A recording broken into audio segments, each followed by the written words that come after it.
భూమి కోసం పోరాటం చేస్తున్నటువంటి హక్కులు కోల్పోయినటువంటి వాళ్ళందరికీ ఒక గొప్ప చట్టాన్ని అందించాలనేటువంటి ఆలోచనతో తీసుకొచ్చిందే ఈ భూభారతి చట్టం. భూమికి సంబంధించి చట్టాలు చాలా వచ్చాయి, కానీ సరళంగా ఎటువంటి ఇబ్బందులు లేకుండా సామాన్యుడికి సైతం అర్థమయ్యేటట్టుగా ఎటువంటి ఇబ్బందులు లేకుండా మతలబులు లేకుండా అద్భుతంగా తయారు చేసినటువంటి చట్టమే ఈ భూభారతి 2025 చట్టం అని చాలా స్పష్టంగా, చాలా గౌరవంగా, గర్వంగా కూడా, సంతోషంగా కూడా ప్రకటిస్తా ఉన్నాం.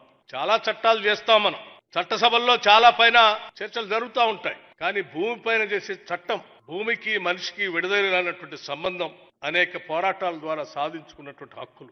ఆ హక్కులన్నింటినీ కాలరాయకుండా వాళ్ళకు పొందినటువంటి హక్కుల్ని జాగ్రత్తగా ప్రజలకు అందించడమే పాలకుల బాధ్యత.